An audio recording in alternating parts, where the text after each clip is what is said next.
So I'm going to go through the warm-up. So we'll have a warm-up section, a stretch section, and then an intermediate with some options in between.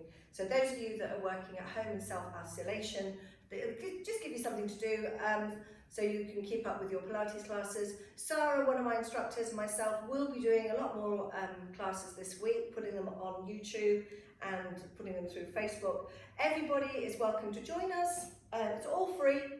We just want you, if you're having to work at home, to give you some sort of exercises to do so that you don't lose out on mobility, keeping your core nice and strong. And obviously we're all thinking of you and hope that you're keeping well and strong. Okay, so let's start. Arms down by your sides. So think about how you're standing. Spread your feet. Imagine you've got like a little marble or a grape under your instep so that the instep is slightly lifted. So that the weight is balanced through the balls of the feet and the heels. Then pulling up through your quads, so you're activating these muscles, these really big muscles at the front of your thighs. So you want to feel it pulling up onto your knees, not so it's tense. And then the heels of your hands on your hip bones, long fingers on your pubic bone. If you rock the pelvis forward and back, so the hip bone will come forward, pubic bone will come forward and then go back. And then find a point in the middle where it feels balanced. Now you should feel your bottom switching on a little bit. The abdominals are pulled in, about 25–30% all of the time. And then stand tall, let's just roll the shoulders up, pull the shoulders down, lengthen up out through the crown of your head. At the same time though, keeping the rib cage and the shoulder blade down. So you're really thinking of that lengthening and stretching through all of those muscles and keeping the spine nicely aligned. So big shoulder roll, bring those shoulders up, taking the shoulders back down. So we're just going to do very basic warm up. And probably a lot shorter than what you would do in the class, but we're just going to, so we can keep you going. Bring those arms up, without the rib cage lifting, shoulder blades staying down, so we're looking for that little bit of space between the top of the shoulders and the ears. One more time.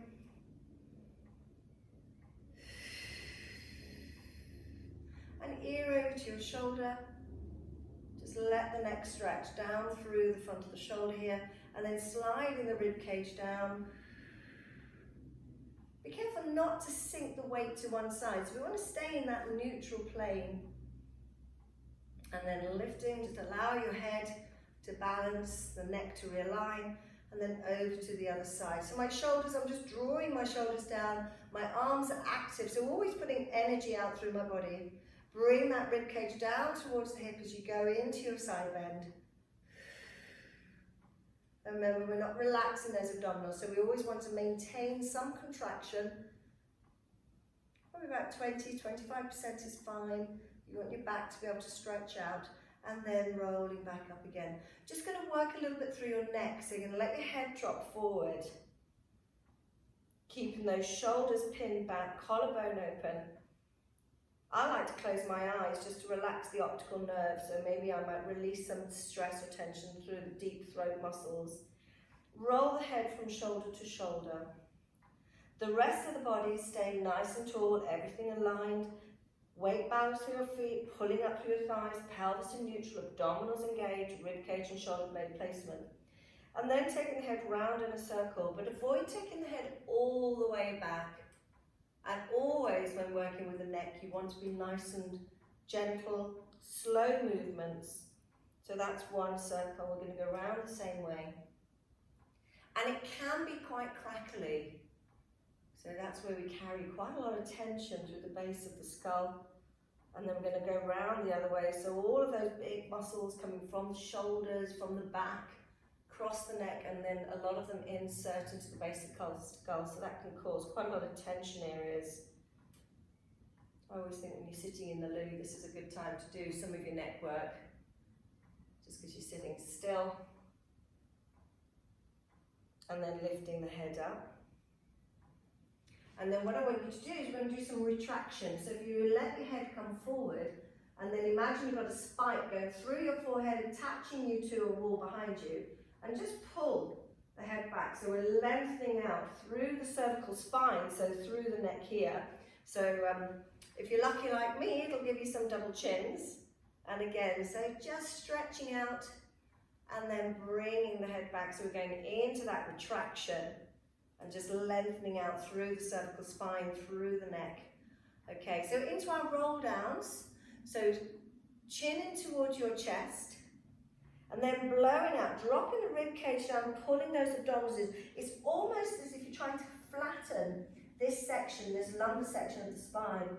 Now, if your back's more vulnerable, I wouldn't want you to roll down too far. So you're going to still keep your pelvis in neutral and then stacking the spine up. So those of you that are in my back classes, so have got problems or vulnerability through the disc, then don't go into too much flexion. If everything's okay, so as we roll down, we're going to breathe out, pull those abdominals in, knees as soft as you go, as low as you feel comfortable. Take a breath at the bottom. Initiate through the pelvic floor, engage your transverse muscles, and rolling up into standing. Nice and tall and aligned. And again, exhale as you roll down, peeling down, vertebra by vertebra, weight staying balanced through your feet. Remember, it's not a hamstring stretch, it's a back stretch. So if you're feeling a lot of stretch in your hamstrings, you just need to bend your knees a little bit, and then isolate that stretch through the spine.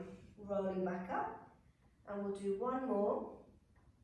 Now obviously at home, if you want to go on and do, in a class, we would probably do about five or six. So if you want to carry on going into some roll downs, you feel like you need to warm up a little bit more, then please just go ahead. Beauty of it being online, you can just stop the video, have a quick break, and then rejoin us. So what else does the spine do? Spine twist. So shoulders are down.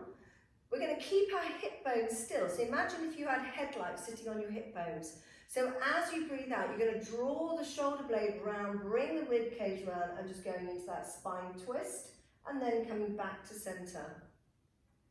And then rotate. So visualize the back, L4, L5, our pivot disc. We don't actually move that far.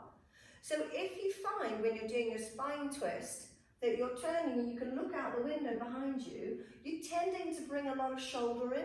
So really think about Pilates as a back exercise, a warm-up. So less is more when we're warming up or working into those deep core muscles. And then just from there, for those of you that want to, just a little bit of balance, really important to do balance work. So we're going to load into your right leg, lift up that left leg. Arms out. Now draw the tummy in. Now it's up to you. If you find yourself a little bit vulnerable with your balance, have something close by. So maybe do it if you've got a kitchen surface, maybe just holding onto that. You could have your toe down on the floor. Pull your abdominals in quite strongly and make sure that the shoulders and the rib cage is down. And we're just going to hold that balance. Now all that little bit of movement going on with your foot is great. That's your proprioception. So that's your brain telling your muscles in your body what it needs to do in order to adjust. We're going to change legs.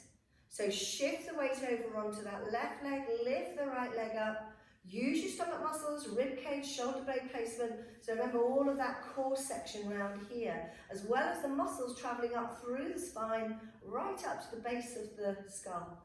And then just holding that balance. Again, if you find this quite challenging, you could do it in trainers. So you can take baby steps, and then when you're ready, do it in barefoot. You've obviously always got things that you can hold on to if you need to. And then arms down by your sides, and then just roll the shoulder blades back. We're going to do a little bit of extension. So you're going to have your hands on your knees, just above your knees. You're going to come down. Now I've got a very, very flat back. I don't have much extension in my spine. One of the reasons why I took up Pilates 25 years ago. So I'm going to try and arch my back. So think of a U, and then pull my tummy in like a cat stretch and go into your N.